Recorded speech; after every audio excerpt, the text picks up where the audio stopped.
मैं धर्म प्रकाश मिश्र समस्त काव्य प्रेमियों का चंदन करता हूँ, वंदन करता हूँ, अभिनंदन करता हूँ। आइए चलते हैं अयोध्या की ओर, त्रेता युग की ओर चलते हैं। थोड़ा समय को पीछे ले जाते हैं, जहाँ मर्यादा पुरुषोत्तम भगवान राम लोकोपवाद के चलते माता जानकी को वनवास दे देते हैं। लक्ष्मण माता जानकी को लेकर चलते हैं गंगा उस पार तमसा तट पर। लक्ष्मण जी छोड़कर माता जानकी को वापस आ जाते हैं अयोध्या। लक्ष्मण के मन की वेदना, माता जानकी के मन की वेदना, भगवान राम के मन की वेदना, अयोध्या वासियों के मन की वेदना, वाल्मीकि की मन की वेदना, इन्हीं वेदनाओं को पृष्ठभूमि बनाया महाकवि पंडित चंद्रशेखर मिश्र जी ने अपने इस सीता खंड काव्य में, जिसका हम लोग दो भाग सुन चुके हैं। दो भाग में हम लोगों ने सुना कि लक्ष्मण जी माता जानकी को छोड़ने जा रहे हैं, उनके मन में तरह तरह के सवाल जवाब हो रहे हैं, छोड़कर अयोध्या की तरफ लौटते हैं। लक्ष्मण मन ही मन अपने आप को धिक्कारते हैं। इस प्रसंग को हम लोग सुन चुके हैं। तीसरे भाग में माता जानकी गंगा तट पर बैठकर, जाह्नवी के तट पर बैठकर लगातार निरंतर रुदन कर रही हैं, अश्रु बह रहे हैं। इस दृश्य को वहाँ के वनवासी देखते हैं और जा कर के वाल्मीकि जी से, महर्षि वाल्मीकि जी से वो स्थिति को बताते हैं। पहला छंद आपके हवाले करता हूँ, सुनें कि जाह्नवी में जानकी के आंसू टपके हैं, आज लखन से देवर ने देख नैन मूदा है। जिसके पास लक्ष्मण सा देवर हो वो भी आंख मूंद ले। कि जाह्नवी में जानकी के आंसू टपके हैं, आज लखन से देवर ने देख नैन मूदा है। और वंश की बहू के अश्रुहाय असहाय हुए, नभ छोड़ सूरज भी नभ से न कूदा है। जिस वंश, भगवान सूर्य के वंश की बहू माता जानकी, उसी के उपस्थिति में ऊपर सूर्य नारायण है, उस वंश की बहू की यह दुर्गति हो रही है। कि जाह्नवी में जानकी के आंसू टपके हैं, आज लखन से देवर ने देख नैन मूदा है। और वंश की बहू के अश्रुहाय असहाय हुए, नभ छोड़ सूरज भी नभ से न कूदा है। तो और कोई मौन रहता है, रहने दो उसे, वाल्मीकि तू भी कैसे करुणा से उबा है। तो दौड़ चल शीघ्रता से कूद के बचा ले, कभी एक महाकाव्य तेरे घाट पर डूबा है। वनवासी जाके बोल रहे हैं, कोई तपस्विनी बैठकर रुदन कर रही है आपके घाट पर, गंगा तट पर, जैसे लग रहा है कोई महाकाव्य डूबा हुआ है। चलो कविवर उसे बचा लो। अगला छंद देखिए, आंसुओं की स्थिति। माता जानकी रो रही हैं, आंसुओं की गति। कि आंसू चले घर से हैं, लोचनों से बरसे हैं। कि आंसू चले घर से हैं, लोचनों से बरसे हैं। आंचल को तरसे हैं, अवसर दीजिए। वाल्मीकि से, महर्षि वाल्मीकि से वनवासी कह रहे हैं कि आंसू चले घर से हैं, लोचनों से बरसे हैं। आंचल को तरसे हैं, अवसर दीजिए। और गंगा जमुना में शक्ति कहाँ जो पचा सकेंगी, ऋषि विश्वास इस बात पर कीजिए। तो सागर में जाके भी न हटेंगे ये नैन नीर, तप के कमंडल में चाहे भर लीजिए। तो कवि की सरस्वती संभाल सकती है, इन आंसुओं को उसी के हवाले कर दीजिए। वनवासी कर रहे हैं, वो इतने रुदन, इतने कारुणिक आंसू हैं, वो किसी के संभालने की बस की नहीं है। कविवर आप इन आंसुओं को अपने शरण में ले लीजिए, अपने कमंडल में ले लीजिए, अपनी काव्य प्रतिभा में समेट लीजिए। कि आंसू चले घर से हैं, लोचनों से बरसे हैं। आंचल को तरसे हैं, अवसर दीजिए। और गंगा जमुना में शक्ति कहाँ जो पचा सकेंगी, ऋषि विश्वास इस बात पर कीजिए। तो सागर में जाके भी न हटेंगे ये नैन नीर, तप के कमंडल में चाहे भर लीजिए। और कवि की सरस्वती संभाल सकती है, इन आंसुओं को उसी के हवाले कर दीजिए। अगला छंद देखिए, बहुत ही मार्मिक छंद। कि पति से विपत्ति मिली, गति जाने कौन होगी। किसी भी विवाहिता का सबसे बड़ा बल उसका पति होता है, उसी से जब कष्ट हो तो वो कहाँ जाए। कि पति से विपत्ति मिली, गति जाने कौन होगी। कि पति से विपत्ति मिली, गति जाने कौन होगी। करुणा ने मार के उफान मर्म को छुआ, और डेहरी कपोल पर झलक छलक गए, छलक कपोल से लुढ़क गए हंसुआ। तो जानकी के अश्रुकण जाह्नवी के जल बीच, एक करुणा से एक तप से तपा हुआ, तो पावन से पावन का पावन संयोग यह आंसू बने गंगा और गंगा बनी असुआ। क्या बात है, क्या पावन छंद है। प्रणाम करता हूँ पंडित जी को। पंक्ति आई है कि जानकी के अश्रु कण जानकी की जाह्नवी के जल बीच, एक करुणा से एक तप से तपा हुआ। क्या बात है, क्या पंक्ति है। एक पंक्ति में कितनी बड़ी बड़ी वेदनाएं और कथाएं समाहित हैं कि एक करुणा से माता जानकी का अश्रु करुणा से समाहित है, ओतप्रोत है, और एक तप से तपा हुआ माता गंगा जी का जल भगीरथ की तपस्या से तपा हुआ है कि पति से विपत्ति मिली गति जाने कौन होगी, करुणा ने मार के उफान मर्म को छुआ। कि पति से विपत्ति मिली गति जाने कौन होगी, करुणा ने मार के उफान मर्म को छुआ। और डेहरी कपोल पर झलक छलक गए, छलक कपोल से लुढ़क गए असुआ। तो जानकी के अश्रुकण जाह्नवी के जल बीच, एक करुणा से एक तप से तपा हुआ, तो पावन से पावन का पावन संयोग यह आंसू बने गंगा और गंगा बनी असुआ। क्या बात है, पावन छंद। कारुण हृदय कांप जाता है इन छंदों को पढ़ने में। अगला छंद देखिए कि वह नीर तो केवल नी रही है, कि वह नीर तो केवल नी रही है, अट जाता है जो तटनी की तटी में। वो तो केवल पानी है जो नदी के तट में समाहित हो जाता है। कि वह नीर तो केवल नी रही है, अट जाता है जो तटनी की तटी में। पर आंसू के बेग को रोक सके नहीं, शक्ति कहीं किसी धूर जटी में। भगवान शिव को भी यहाँ पर संबोधित किया गया, धूर जटी।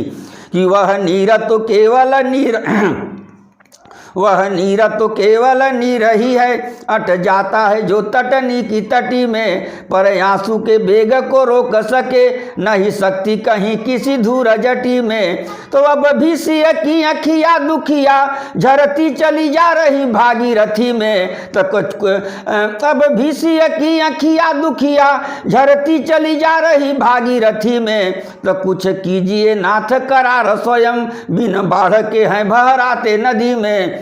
वनवासी महर्षि वाल्मीकि से कर रहे हैं कि कुछ कीजिए। बड़े ही कारुणिक आंसू है, करुणा से भरे हुए हैं। वो लग रहा है जैसे नदी के तट करार टूट के नदी में बहरा न जाएं। अगला छंद देखिए कि फेर दिनों काई से कहते, समय किसी को नहीं छोड़ता, सबका समय आता है अच्छा बुरा। कि फेर दिनों काई से कहते, इसने कितनों को लपेट लिया है। कि फेर दिनों काई से कहते, इसने कितनों को लपेट लिया है। और रेत में हाय पड़ी असहाय जो, औध बधू मिथिला की धिया है। इससे बड़ा वैभव सौभाग्य क्या हो सकता है। भगवान राजा राम की पत्नी जनक की पुत्री वह इस दशा में कि फेर दिनों का इसे कहते, इसने कितनों को लपेट लिया है। और रेत में हाय पड़ी असहाय जो, औध बहु मिथिला की सिया है। तो नाहक वाम विधाता हुआ जब कोई नहीं अपकर्म किया है। तो व्याकुल हो तड़पे मछली तट पे मछुआरे ने फेंक दिया है। जब कोई अपकर्म हुआ ही नहीं फिर भी विधाता विपरीत हुआ है। जैसे कोई मछुआरा निर्दोष मछली को जल से निकाल के बाहर फेंक दे, वही माता जानकी की स्थिति है। तो फेर दिनों का इसे कहते किसने, कि फेर दिनों का इसे कहते, इसने कितनों को लपेट लिया है। और रेत में हाय पड़ी असहाय जो, औध बधू मिथिला की धिया है। तो नाहक वाम विधाता हुआ जब कोई नहीं अपकर्म किया है। तो व्याकुल हो तड़पे मछली तट पे मछुआरे ने फेंक दिया है। वही माता जानकी की स्थिति है कि भूतल पे जिस हेतु आई स्वर्ग छोड़। छंद देखिए कि भूतल पे जिस हेतु आई है तू स्वर्ग छोड़, बात जानती है पर गंगा चित चेतना। कि भूतल पे जिस हेतु आई है तू स्वर्ग छोड़, बात जानती है पर गंगा चित चेतना। और जग के समस्त शाप ताप पाप ढोने आई, किंतु यह दुख अति दारुण लपेटे ना। किंतु यह दुख अति दारुण लपेटे ना। तो राम ने ही त्यागा जी से शरण कहाँ है उसे, कि राम ने ही त्यागा जी से शरण कहाँ है उसे। इसी भय में पड़ी है अंक भर भेटे ना। तट पे उसी की अति व्याकुल तड़प रही, फेंक के लहर यह मछली समेटे ना। क्या माता गंगा की वेदना है।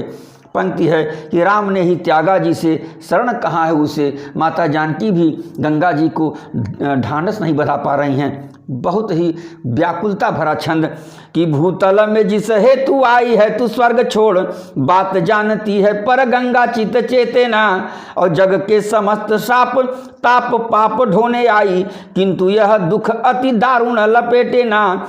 तो राम ने ही त्यागा जी से, शरण कहाँ है उसे।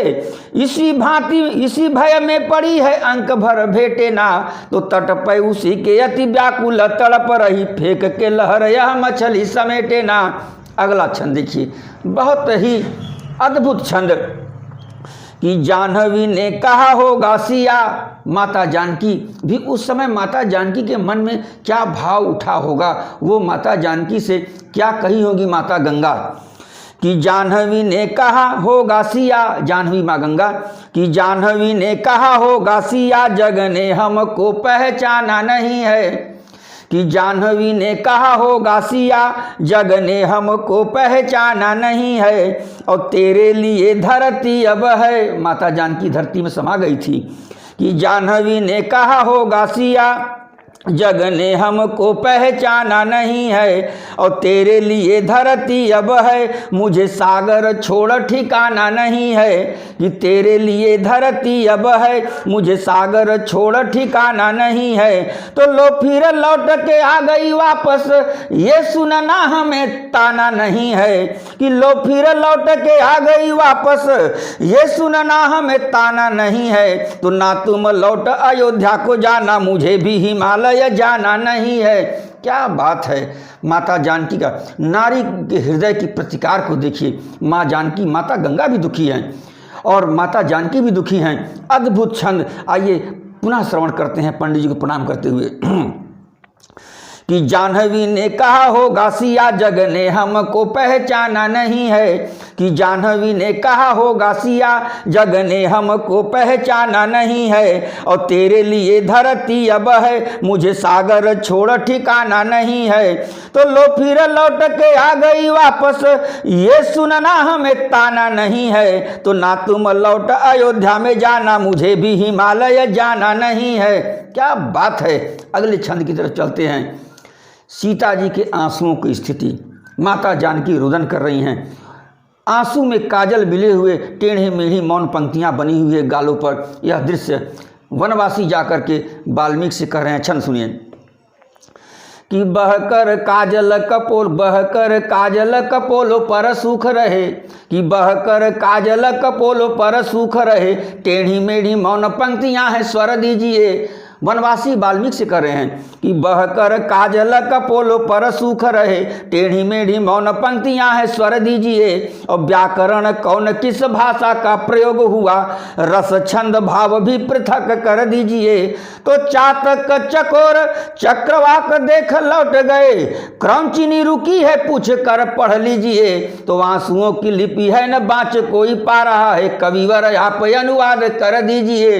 वनवासी कर रहे हैं उस तपस्विनी के दुख को हम लोग नहीं जान पा रहे हैं। केवल आंसुओं की टेढ़ी मेढ़ी रेखाएं कपोलों पर बनी हुई है और इसमें चातक चकोर चक्रवाक क्रौंचिनी ये सब प्रेम के पक्षी हैं। उन सब का संदर्भ आया कि बहकर काजल कपोलों पर सूख रहे, टेढ़ी मेढ़ी मौन पंक्तियां है, स्वर दीजिए। और व्याकरण कौन किस भाषा का प्रयोग हुआ, छंद रस भाव भी पृथक कर दीजिए। तो चातक चकोर चक्रवाक देख लौट गए, कौंची क्रौंचिनी रुकी है पूछ कर पढ़ लीजिए। तो आंसुओं की लिपि है न बाँच कोई पा रहा है, कविवर आप अनुवाद कर दीजिए। अगला छंद देखिए। किसी तर्क से कभी भी कोई न मिटा सकेगा, किसी तर्क से कभी भी कोई न मिटा सकेगा, कालपत्र पर यह दाग रह जाएगा। कि किसी तर्क से कभी भी कोई न मिटा सकेगा, कालपत्र पर यह दाग रह जाएगा। और अवध निवासी चुपचाप भले सह गए, कि अवध निवासी चुपचाप भले सह गए, किंतु कवि इतिहासकार कह जाएगा।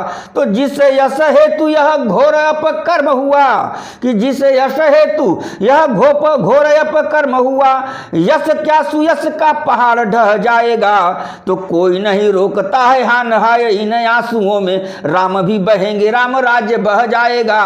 क्या बात है, क्या आंसुओं के संदर्भ में क्या अद्भुत छंद। आइए इस छंद को पुनः श्रवण करते हैं कि किसी तर्क से भी कभी किसी तर्क से कभी न कोई न मिटा सकेगा, कालपत्र पर यह दाग रह जाएगा, कि किसी तर्क से कभी कोई न मिटा सकेगा, कालपत्र पर यह दाग रह जाएगा। और अवध निवासी चुपचाप भले सह गए, किंतु कवि इतिहासकार कह जाएगा। तो जिस यश हेतु यह घोर अपकर्म हुआ, यश क्या सुयश का पहाड़ ढह जाएगा, तो कोई नहीं रोकता है हाय इन आंसुओं में, राम भी बहेंगे राम राज्य बह जाएगा। महर्षि वाल्मीकि आ रहे हैं वनवासियों की बात सुन करके।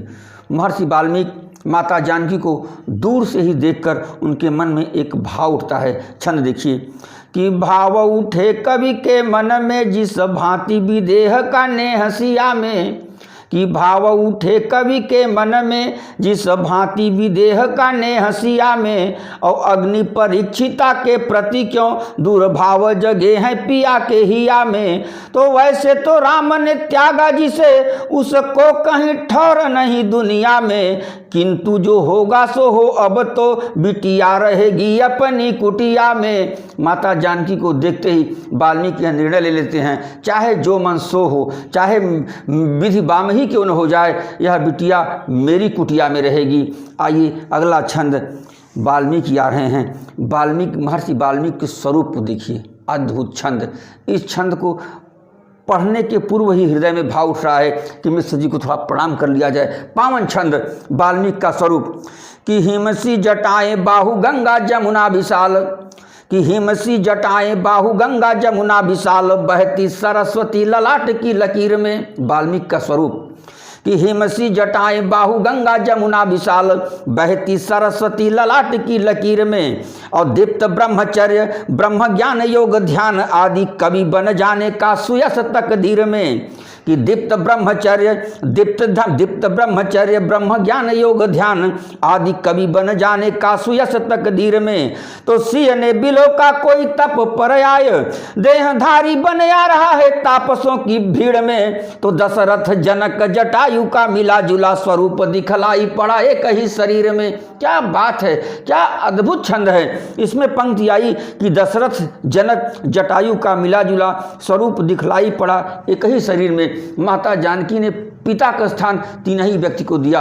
एक तो जिसने जन्म दिया जनक, दूसरा राजा दशरथ, और तीसरा पिता का दर्जा माता जानकी ने दिया जटायु को।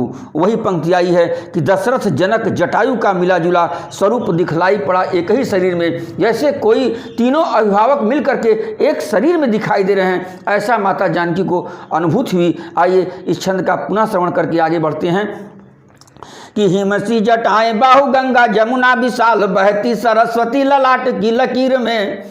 कि हिमसी जटाएं बाहु गंगा जमुना विशाल, बहती सरस्वती ललाट की लकीर में। और दीप्त ब्रह्मचर्य ब्रह्म ज्ञान योग ध्यान आदि कवि बन जाने का सुयश तकदीर में। तो सिंह ने बिलो का कोई तप पर आय, देहधारी बन आ रहा है तापसों की भीड़ में। तो दशरथ जनक जटायु का मिला जुला स्वरूप दिखलाई पड़ा एक ही शरीर में। तो राम की कथा व्यथा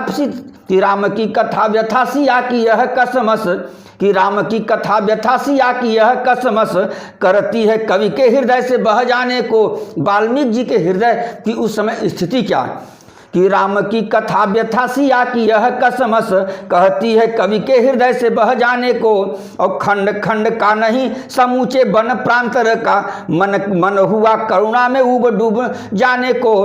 कि खंड खंड का नहीं समूचे वन प्रांतर का, मन हुआ करुणा में डूब के नहाने को। तो शोर हो रहा है कुछ जानकी ने देखा, एक तप पुंज उद्यत है इस ओर आने को। जिसके चतुर्दिक है तापसों की भीड़, मानो शब्द मंडरा रहे हैं श्लोक बन जाने को। जैसे लग रहा है कि पूरा वन प्रांत माता जानकी के करुणा को देखकर उसी करुणा में डूब जाना चाहता है कि राम की कथा व्यथा सिया की यह कसमस करती है कवि के हृदय से बह जाने को, और खंड खंड का नहीं समूचे वन प्रांतर का मन हुआ करुणा में डूब के नहाने को। तो शोर हो रहा है कुछ जानकी ने देखा एक तप पुंज उद्यत है इस ओर आने को, जिसके चतुर्दिक है तापसों की भीड़ मानो शब्द मड़रा रहे हैं श्लोक बन जाने को। अगला छंद देखिए। माता जानकी को वाल्मीकि देख रहे हैं और सोच रहे हैं, अपने बालों को पर हाथ फिर रहे हैं। दृश्य देखिए कि उलझी जटाओं में फिरा रहे अंगुलियों को, वाल्मीकि कि उलझी जटाओं में फिरा रहे अंगुलियों को, लगता है शिव सूत्र जाल सुलझा रहे। क्या छंद है कि उलझी जटाओं में फिरा रहे अंगुलियों को, लगता है शिव सूत्र जाल सुलझा रहे। और चलते हैं तो प्रवाह, रुकते हैं तो विराम, रस परिपाक सब पूर्णता को पा रहे। तो जाने किस भाव में उड़ा है मन कविवर, अधरों के भीतर ही मंद मंद गा रहे। तो सिय की पवित्रता को करने प्रणाम, आज मानो एक साथ सभी छंद चले आ रहे। अद्भुत छंद, जैसे वाल्मीकि जी माता जानकी की तरफ बढ़ रहे हैं, जैसे लग रहा है कि समूचा काव्य, समूचा छंद माता जानकी को प्रणाम करने के लिए आ रहा है। आइए पुनः श्रवण करते हैं कि उलझी जटाओं में फिरा रहे अंगुलियों को, लगता है शिव सूत्र जाल सुलझा रहे। और चलते हैं तो प्रवाह, रुकते हैं तो विराम, कि चलते हैं तो प्रवाह, रुकते हैं तो विराम, रस परिपाक सब पूर्णता को पा रहे। तो जाने किस भाव में उड़ा है मन कविवर, अधरों के भीतर ही मंद मंद गा रहे। तो सिय की पवित्रता को कनर करने प्रणाम, आज मानो एक साथ सभी छंद चले आ रहे हैं। क्या बात है, क्या अद्भुत छंद है पंडित जी, सादर प्रणाम करता हूँ आपको। इस छंद को देखिए कि बेटी मैं आ गया सार्थक मंत्र सा, वाल्मीकि माता जानकी की तरफ कि बेटी मैं आ गया सार्थक मंत्र सा, दूर कविश्वर का स्वर छाया। आहा, कि बेटी मैं आ गया सार्थक मंत्र सा, दूर कविश्वर का स्वर छाया। और लौट प्रतिध्वनि आई तभी वन प्रांतर ने भी यही दोहराया। क्या छंद है, अद्भुत, प्रणाम करता हूँ। क्या शिल्प है काव्य का कि बेटी मैं आ गया सार्थक मंत्र सा, दूर कविश्वर का स्वर आया। और लौट प्रतिध्वनि आई तभी वन प्रांतर ने भी यही दोहराया। तो एक दो बार कहा कवि ने, पर बार असंख्य दिशाओं ने गाया। कि एक दो बार कहा कवि ने, पर बार असंख्य दिशाओं ने गाया। बेटी मैं आ गया, बेटी मैं आ गया, बेटी मैं आ गया, बेटी मैं आया। क्या छंद है, क्या कल्पना है कवि की। प्रणाम करता हूँ पंडित जी को। क्या छंद है, अद्भुत छंद। वाल्मीकि एक बार कहते हैं, हम लोग यह अनुभूत करते हैं जब पहाड़ी क्षेत्रों में जाते हैं तो आप पहाड़ों में एक बार जोर से आवाज़ लगाइए तो आवाज़ गूंज गूंज करके बार बार वही आवाज़ की प्रतिध्वनि बार बार सुनाई देती है। उसी अनुभूति का वर्णन छंद को पुनः सुनिए। अद्भुत छंद कि बेटी मैं आ गया सार्थक मंत्र सा, दूर कविश्वर का स्वर आया। कि बेटी मैं आ गया सार्थक मंत्र सा, दूर कविश्वर का स्वर छाया। और लौट प्रतिध्वनि आई तभी वन प्रांतर ने भी यही दोहराया। कि लौट प्रतिध्वनि आई तभी वन प्रांतर ने भी यही दोहराया। तो एक दो बार कहा कवि ने, पर बार असंख्य दिशाओं ने गाया। कि बेटी मैं आ गया, बेटी मैं आ गया, बेटी मैं आ गया, बेटी मैं आया। तो सामने देखा कवि स्वर को भरे नैन सिया के ही आ उमड़े हैं। कि सामने देखा कवि स्वर को भरे नैन सिया के ही आ उमड़े हैं। और रावण की असी से कट के कल ही तो जटायु के पंख झड़े हैं। तो दुर्दिन में दुखियारी को देख के आज ऋषि वर आगे खड़े हैं। तो एक हमारे पिता ही नहीं जग में कितने ही विदेह पड़े हैं। अद्भुत छंद। माता जानकी को जब देखती हैं इस असहाय स्थिति में महर्षि वाल्मीकि को, तो उनको जटायु याद आ जाते हैं। वो सोचती हैं कि ऐसे ही एक बार मैं असहाय हुई थी तो जटायु आकर के पिता स्वरूप खड़े होकर के मेरी सुरक्षा किए थे। आज मैं फिर विपत्ति में पड़ी हूँ, फिर वही जटायु स्वरूप कोई विशिष्ट व्यक्ति मेरे समक्ष है, उसी को माता जानकी को स्मरण हो गया। अद्भुत छंद, क्या क्या कथाएं पंडित जी कहाँ कहाँ से ला करके जोड़ते हैं, उनको बारंबार प्रणाम करता हूँ। आइए इस छंद का पुनः श्रवण करते हैं। कि सामने देख कवि स्वर को भरे नैन सिया ने, सामने देख कवि स्वर को भरे नैन सिया के ही आ उमड़े हैं। और रावण की असी, रावण की तलवार का नाम असी था। कि सामने देख कवि स्वर को भरे, सामने देख कवि स्वर को भरे नैन सिया के ही आ उमड़े हैं। और रावण की असी से कट के कल ही तो जटायु के पंख झड़े हैं। तो दुर्दिन में दुखियारी को देख, कि दुर्दिन में दुखियारी को देख के आज ऋषिवर आगे खड़े हैं। तो एक हमारे पिता ही नहीं जग में कितने ही विदेह पड़े हैं। माता जानकी कह रही हैं हमारे पिता केवल जनक ही नहीं हैं, पता नहीं कितने पिता स्वरूप पड़े हुए हैं, जिसमें से एक जटायु को देखा, आज वाल्मीकि महर्षि को देख रही हूँ। आइए अगला छंद देखिए। तो आंसू जो पोछती है दुखियारी की, आंसू जो पोछती है दुखियारी की, धन्य है कोख बनी उस माँ की। क्या बात है कि आंसू जो पोछती है दुखियारी की, धन्य है कोख बनी उस माँ की। था जितना बल और पराक्रम, जूझे रखा नहीं प्राण भी बाकी।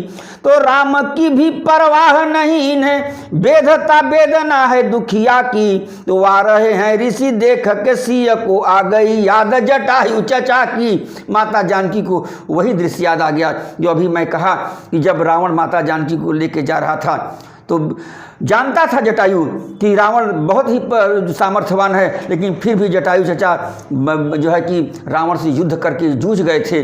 वही वाल्मीकि यहाँ पर आ गए हैं। माता जानकी सोच रही हैं हमको तो भगवान राम ने निकाला है, उनका विरोध करके ये वाल्मीकि महर्षि आ रहे हैं, ये है कौन। उनको जटायु चचा की याद आ गई, पिता तुल्य जटायु की याद आ गई। आइए इस छंद का पुनः श्रवण करते हैं। कि आंसू जो पोछती है दुखियारी की, धन्य है कोख बनी उस माँ की। वाह, यह जटायु की माता जी को आशीर्वाद दिया जा रहा है, वाल्मीकि की माता जी को आशीर्वाद दिया जा रहा है।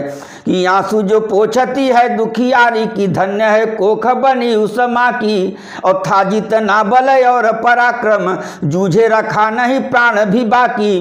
तो राम की भी परवाह नहीं इन्हें, वेदता वेदना है दुखिया की। तो आ रहे हैं ऋषि देख के सिय को, आ गई याद जटायु चचा की।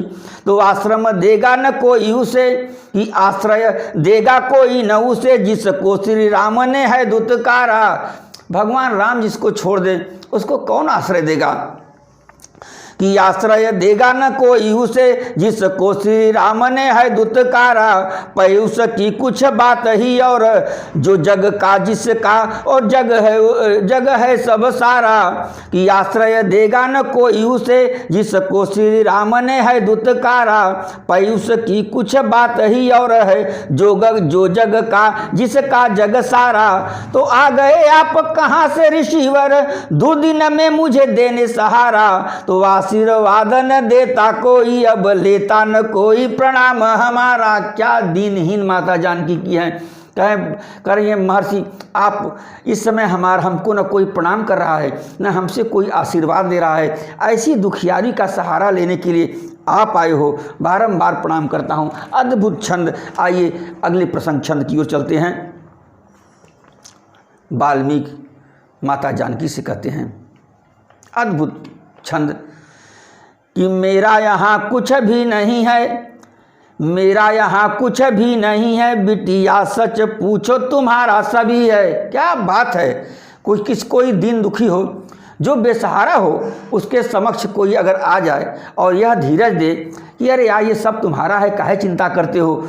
कि मेरा यहाँ कुछ भी नहीं है, बिटिया सच पूछो तुम्हारा सभी है। और देखो संभालो चलो अपना घर। क्या बात है। देखो संभालो चलो अपना घर, बूढ़े पिता का विचार यही है। तो मित्र विदेह हमारे हैं मित्रता, कौशल राज से भी निभही है। तो नैहर मानो तो नैहर भी है, सासुर मानो तो सासुर भी है।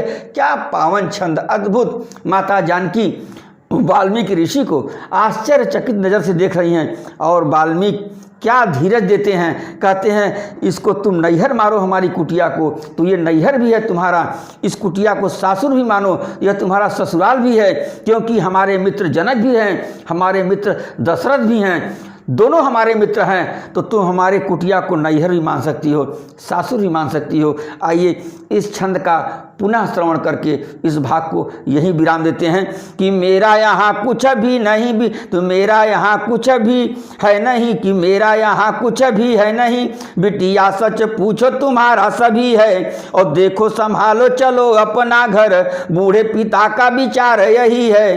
तो मित्र विदेह जनक, मित्र विदेह हमारे है मित्र, और मित्रता कौशल राज से भी निभही है, तो नैहर मानो तो नैहर भी है, सासुर मानो तो सासुर भी है। क्या बात है।